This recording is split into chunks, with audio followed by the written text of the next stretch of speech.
नमस्कार, आप देख रहे हैं दैनिक लाइव न्यूज़ 24 में हूं जिला विरोधी वीरेंद्र कुमार। दर्शकों, जिस प्रकार आपने देखा था ये जो चरका पत्थर थाना चरका पत्थर एसएसपी कैंप समेत 20 पंचायत को जोड़ने वाला पुल जो क्षतिग्रस्त हो गया था, अब इसका जायजा लेने सांसद चिराग पासवान खुद से आए।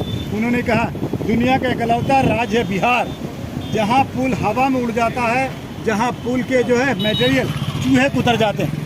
कहीं ना कहीं बिहार की इससे बदनामी होती। इस प्रकार देख पा रहे हैं आपके तमाम एक थोड़ा सा वक्त लगा, 10-15 मिनट तक सांसद यहाँ रुके, गाड़ियों का काफिला यहाँ रुक गया। इस प्रकार ये पुल लाइफ लाइन है। दर्शकों मैं बताऊँ आपको, ये लाइफ लाइन है, कई पंचायतों को जोड़ने वाला लाइफ लाइन जो आज अंतिम सांसें गिर रहा। हालांकि मुख्यमंत्री नीतीश कुमार यहाँ आए थे, उन्होंने कहा कि नया पुल बनेगा। Science and technology minister Sumit Singh भी उनके साथ थे, उन्होंने कहा पुल बनेगा। फिलहाल पीपा पुल बनेगा, यहाँ इसका मटेरियल गिरा है। अब देखना दिलचस्प होगा कब तक ये बन पाएगा। फिलहाल छठ पूजा तक इस पुल को बनकर तैयार होना है। जो पीपा पुल है लोगों का आवाजाही के लिए, बड़ा पुल बाद में बनेगा। जैसा कि पिछले बयान में नीतीश कुमार तो मीडिया से बात ही नहीं की थी, लेकिन सुमित सिंह ने कहा था कि नया पुल निश्चित रूप से बनेगा। हालांकि सांसद चिराग पासवान सरकार की आलोचना करते नजर आए।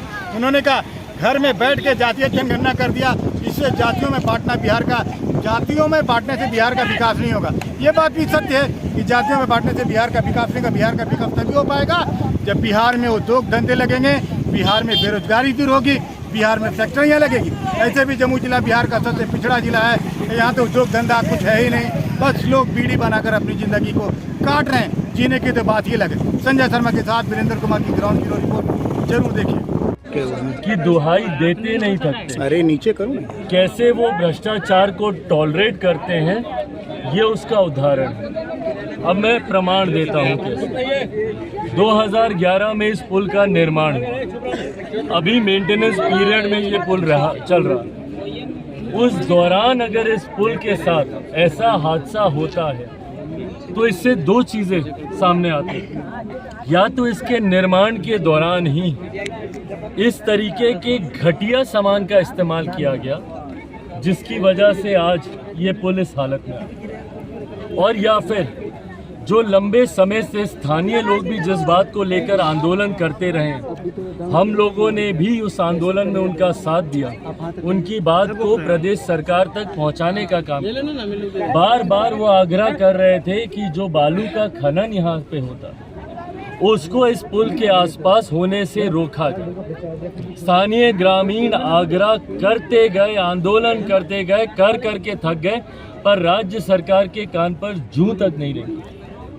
और इन्हीं दोनों चीज़ों का परिणाम है, भ्रष्टाचार का परिणाम है, और जिस तरीके से अवैध बालू खनन को जो स्थानीय प्रशासन के संरक्षण में बिहार के हर जिले में पनप रहा है, उसका परिणाम है कि आज पुल इस तरीके से क्षतिग्रस्त हुआ है। अगर उस खनन को होने से रोका जाता तो संभवतः फिर भी उस पिलर को कुछ बल मिलता। अगर शुरुआत में ही इतने मजबूत सामग्री का इस्तेमाल किया जाता तो मेंटेनेंस पीरियड रहने के बावजूद पुल इस तरीके से धराशायी नहीं होता। ये दर्शाता है कि किस तरीके से मुख्यमंत्री नीतीश कुमार जी के शासन में लोगों की जान के साथ खिलवाड़ किया जा रहा है। इंफ्रास्ट्रक्चर डेवलपमेंट के नाम पे इस तरीके का इंफ्रास्ट्रक्चर तैयार किया जा रहा है जो कभी भी ध्वस्त होगा, और ये पुल उसका सिर्फ एक उदाहरण है। भाई कई ऐसी सड़कें हैं, आप जाइएगा, एक बरसात नहीं होती कि सड़कों में गड्ढे आ जाते।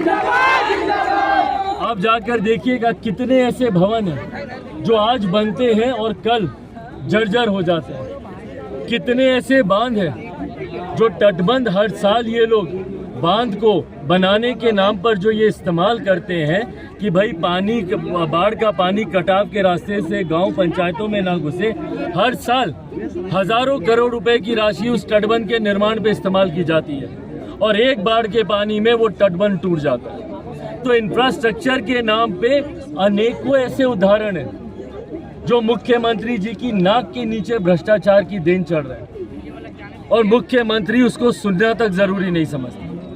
इसीलिए मुख्यमंत्री जी जब यहाँ पर आए थे अपने एक प्रिय मंत्री के साथ, उनका विरोध इसीलिए हुआ क्योंकि जनता को इस बात का आक्रोश है कि जब बार बार जनता आपको इस बात के बारे में कह रही है कि भैया आप अवैध बालू खनन को आप रुकवाइए, जब बार बार हम आपसे इस बात का आग्रह करते हैं कि कोई भी निर्माण कार्य हो रहा है तो उसकी गुणवत्ता पे ध्यान दिया जाए, तभी ना निर्माणाधीन पुल किस तरीके से धराशायी होते हैं। क्यों? क्योंकि उसकी गुणवत्ता पे ध्यान नहीं दिया जाता।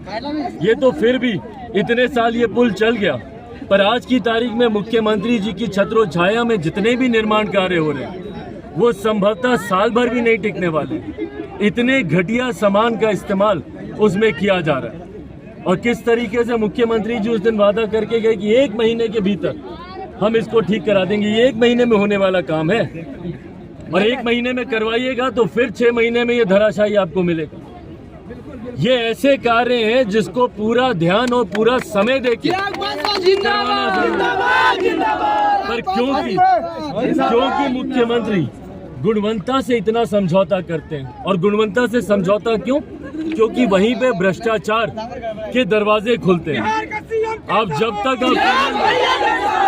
जब तक सीमेंट में आप बालू मिट्टी नहीं मिलाइएगा तो कैसे पैसा बचेगा? जब तक आप घटिया सरिया इस्तेमाल नहीं कीजिएगा तो कैसे आपका पैसा बचेगा? और इन्हीं सब चीजों में मुख्यमंत्री भ्रष्टाचार को पनपते दे देते हैं।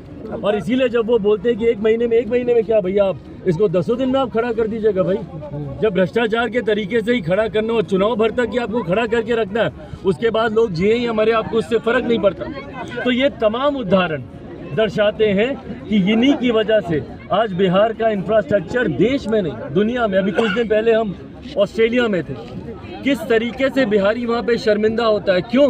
क्योंकि बिहार की खबरें जाती हैं कि पुल हवा में गिर गया, बांध चूहे उतर गए, और बिहारी देश में नहीं दुनिया में शर्मिंदा होता है, अपमानित होता है मुख्यमंत्री नीतीश कुमार जी के कार्यों की वजह से। सवाल उठता है चिराग जी कि यहाँ के लोगों ने 50 दिन तक आंदोलन किया, उसको शिकायत उन्होंने जिला प्रशासन से लेकर क्या मानते? भाई, क्योंकि उनको फर्क ही नहीं पड़ता ना। मुख्यमंत्री तो बिजी है जातियों में बांटने के लिए। उनको ये दिखाना है कि उनके समीकरण की जातियां ज्यादा मजबूत हैं। उनको ये दिखाना है कि जो जातियां उनका साथ नहीं देती वो कमजोर जातियां हैं। जो मुख्यमंत्री जात पात की राजनीति करते हो, जो दलित महादलित पिछड़ा अति पिछड़ा अगड़ा पिछड़ा की राजनीति करते हो, उनको फर्क पड़ेगा।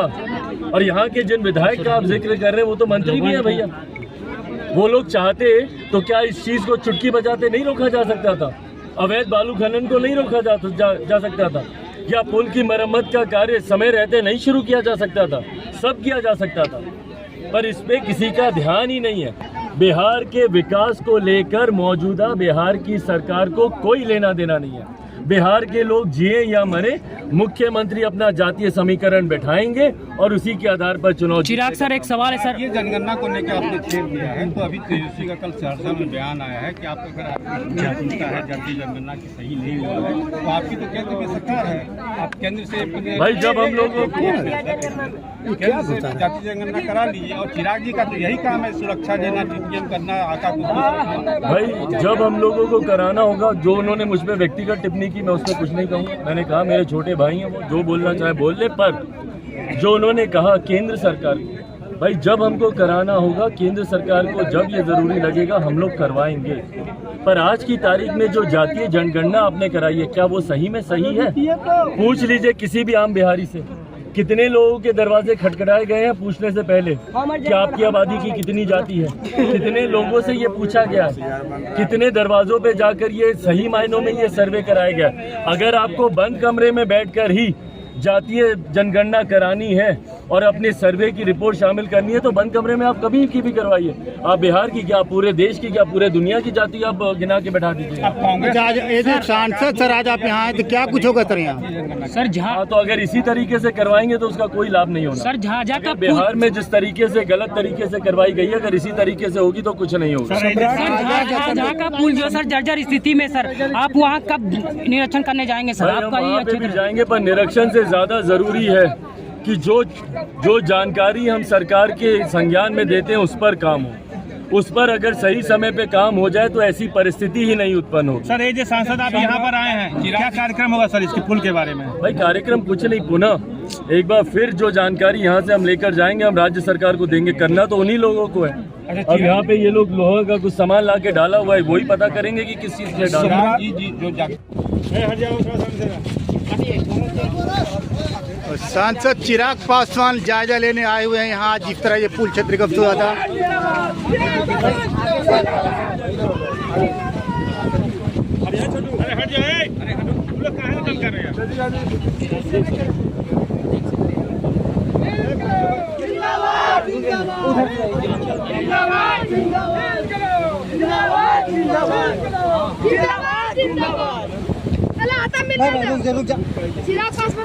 रुक जा बाबू।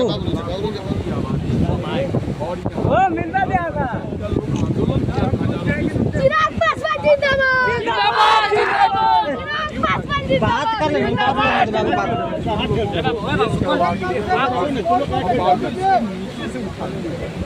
जिसकी वजह से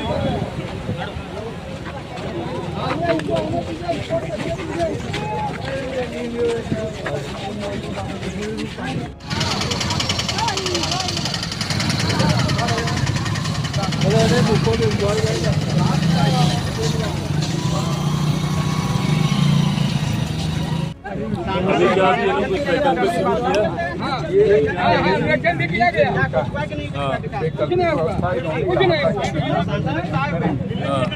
भर में तो कुछ नहीं हो सकता।